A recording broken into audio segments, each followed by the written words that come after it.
I stood in the shadows of Christie's auction house, watching my parents walk through the grand entrance. They hadn't changed much in 15 years. My father still carried himself with that air of absolute certainty. My mother still dressed to impress in designer labels that screamed old money. They had no idea I was here, no idea that the paintings they'd come to bid on were mine. I'm Isabella Mitchell, though the art world knows me only as I am, the mysterious artist whose abstract works now sell for millions. But 15 years ago, I was just their disappointing daughter who refused to get a real job. The memory of that day still burns clear in my mind.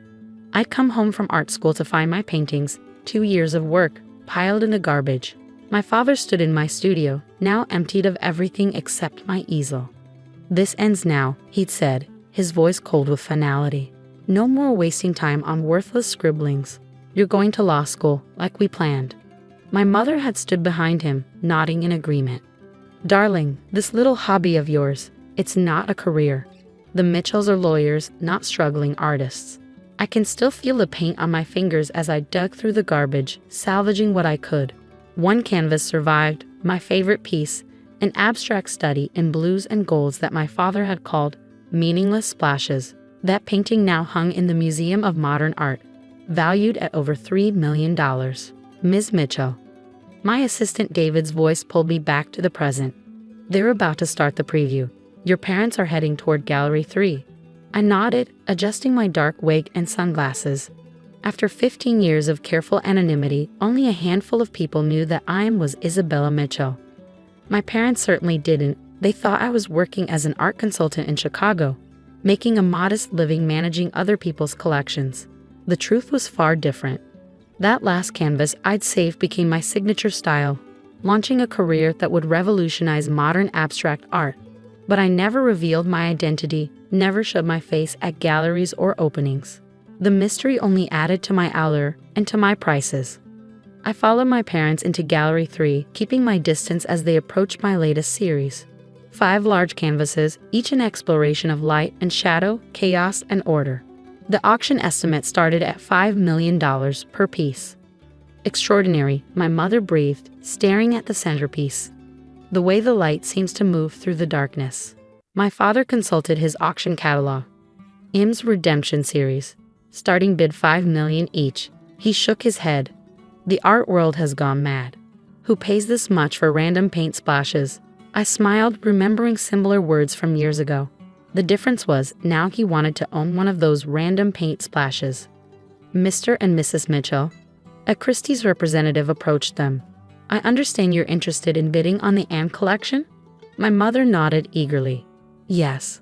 We're redecorating our home in the Hamptons. An Im original would be perfect for the main salon. Everyone who's anyone has one now." I had to suppress a laugh. The irony was almost too perfect, my parents wanting my art not for its beauty or meaning, but because it had become a status symbol. "I must warn you," the representative said carefully. "There's already significant interest in these pieces. We expect them to go well above estimate." My father waved his hand dismissively. "Money is no object. The Mitchells always get what they want." Not this time, I thought, watching them move on to the next gallery. These paintings weren't for sale, not to them. I'd made sure of that. David appeared at my elbow. "Your parents seem quite taken with the collection." "They're taken with the prestige," I corrected him. "Just like they were taken with the idea of having a lawyer for a daughter." I turned to him. "Is everything set for tomorrow?" He nodded. "All the arrangements are made. When the truth comes out." "When the truth comes out," I interrupted softly. 15 years of rejection will finally make sense. I walked closer to my paintings, remembering the long journey that brought me here. After my parents destroyed my work, I left home with nothing but that once salvaged canvas and a small inheritance from my grandmother. My parents had tried to control that too, but Grandma had been clever. The money came with no strings attached. I changed my name, moved to a tiny studio in Brooklyn, and started over. During the day, I worked as a gallery assistant, learning the business side of art. At night, I painted, developing my style, refining my vision. The first sale came unexpectedly. A small gallery owner saw something special in my work. Then another sale, and another. When my first piece sold for 6 figures, I made a decision. I would never let my parents' rejection define me. But I would also never give them the satisfaction of claiming my success. I became M, the artist without a face, letting my work speak for itself. The art world loves a mystery, and they loved M. Critics praised my fearless exploration of light and shadow. Collectors fought over my pieces. Museums began acquiring my work for their permanent collections. And through it all, I remained anonymous, watching from the shadows as my reputation grew. My parents, meanwhile, had to content themselves with updates about their sensible daughter's modest career in art consulting. Every Christmas, every reluctant family gathering, they'd remind me how I dodged a bullet by giving up my artistic dreams. "At least you're working in the art world," my mother would say, her voice dripping with condescension, "even if it's just managing other people's collections." If they only knew that their daughter's paintings now hung in the homes of billionaires and royalty, that the piece they called garbage was now studied in art schools as a masterwork of modern abstraction. A commotion near the entrance drew my attention. Several major collectors had arrived, including the director of the Guggenheim. They were all here for tomorrow's auction, an auction that would shock the art world and shatter my parents' carefully constructed reality. "Your father's making notes on the bidding estimates," David murmured. "Looks like they're serious about buying." I watched my father checking figures on his phone, probably calculating how much of his law firm's profits he could spend on an M original. "Let them think they have a chance," I said quietly. "Tomorrow will be interesting enough." As I left Christie's that evening, I passed my mother in the lobby. She was talking excitedly on her phone about being this close to owning an IM. She looked right through me, not recognizing her daughter behind the disguise. In my car, a subtle but expensive Mercedes, I called my gallery owner Marcus. "Are they suspicious?" "Not at all," he chuckled. "Your parents spent an hour talking about how they simply must have an IM for their collection. Your mother mentioned something about it being an investment in culture. If they only knew." I thought about the real investment I'd made, not in money, but in myself. When everyone else saw garbage, I'd seen possibility. When they demanded I conform, I'd chosen to transform. "Tomorrow then," I said, ending the call. At home, a penthouse overlooking Central Park, I changed out of my disguise and stood before my latest work in progress. It was different from my usual style, more personal somehow. Perhaps because I knew it would be the piece that finally revealed the truth. I picked up my brush, adding touches of gold to the swirling darkness. Tomorrow would change everything. Tomorrow, my parents would learn that the daughter they rejected had become the artist they couldn't afford. But tonight, I painted, just as I had every night for 15 years. Because in the end, this was never about them. It was about staying true to my vision, even when the whole world called it worthless. I worked late into the night, losing myself in the canvas, in the pure joy of creation that my parents had never understood. Outside my window, New York glittered like a painting itself, full of light and shadow, chaos and order. Tomorrow would bring its own kind of chaos. But for now, I painted, letting the colors tell the story I kept silent for so long. The morning of the auction, Christie's was buzzing with anticipation. Art collectors, museum directors, and critics filled the grand hall, all eager to bid on the mysterious M's latest works. My parents sat in the front row, my father clutching his bidding paddle like a weapon. I watched from backstage, still in my disguise. In 30 minutes, 15 years of secrecy would end. Marcus, my gallery owner, approached with a concerned look. "Are you sure about this?" he asked quietly. "Once we make the announcement, there's no going back." I touched the small canvas I brought with me, the one my father had thrown away all those years ago. "I'm sure. It's time." The auction began with smaller pieces, but everyone was waiting for the AM collection.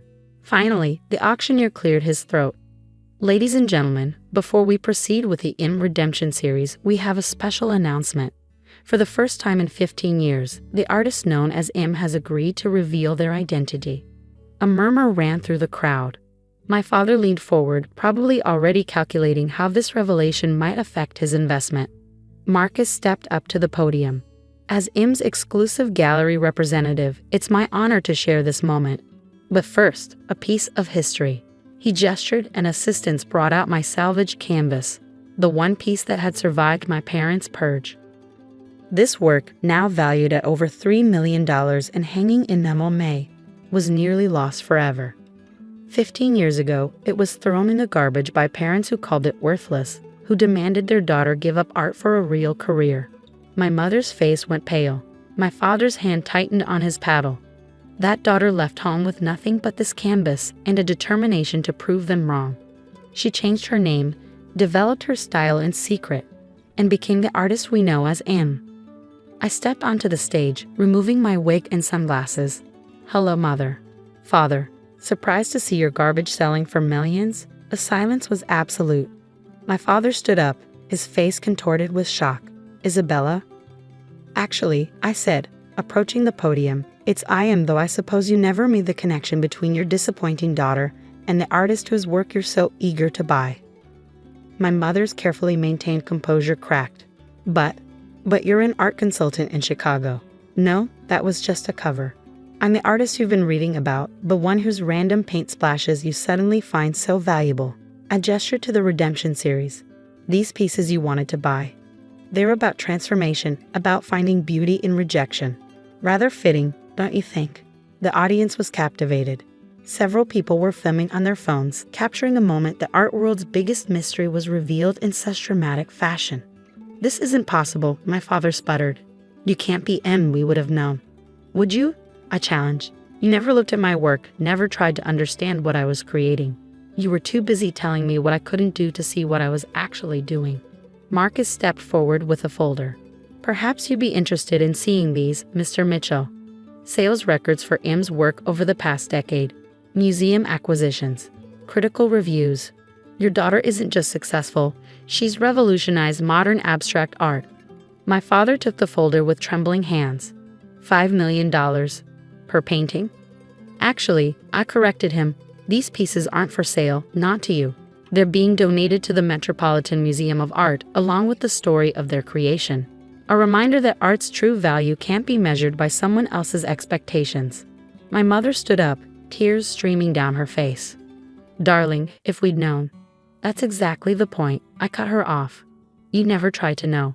You were so convinced you knew what was best for me that you couldn't see what I was becoming." The auctioneer tried to restore order as whispers and camera flashes filled the room. Art critics were already typing on their phones, no doubt crafting headlines about the dramatic revelation of M's identity. "The auction will proceed," I announced, "but with one change. All proceeds will establish a foundation for young artists whose families don't support their dreams. Because talent shouldn't be thrown away just because someone else can't see its worth." The applause was thunderous. In the front row, my parents sat in stunned silence, watching as their chance to own an M original slipped away, along with their illusion of control over their daughter's life. Afterward, in the private viewing room, they tried to approach me. My father spoke first, his voice uncharacteristically uncertain. "Isabella, I don't know what to say." "There's nothing to say," I replied calmly. "You made your choices 15 years ago. I made mine. We were wrong," my mother whispered. "So terribly wrong. Can you ever forgive us?" I looked at them, really looked at them, for the first time in years. They seemed smaller somehow, their certainty shattered, their worldview upended. "Forgiveness isn't the point," I said finally. "I didn't reveal myself to get an apology. I did it because I'm done hiding my success to spare your pride." "But you're our daughter," my father protested. "Surely we can." "Can what?" I interrupted. "Claim credit for my success. Pretend you supported me all along." "No, I built this career despite you, not because of you." I gestured to my paintings, my Redemption series.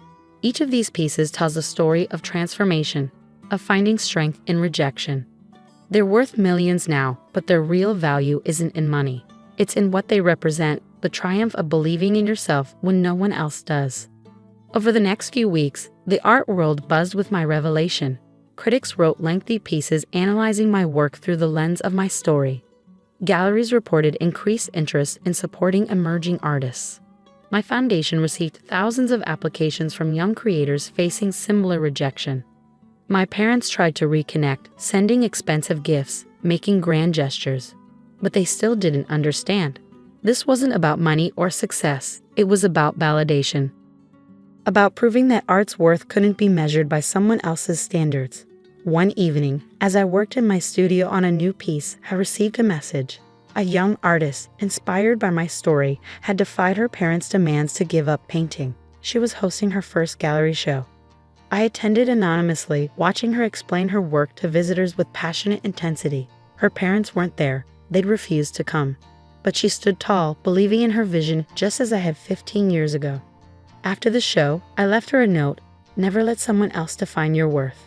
True art comes from believing in yourself, even when no one else does.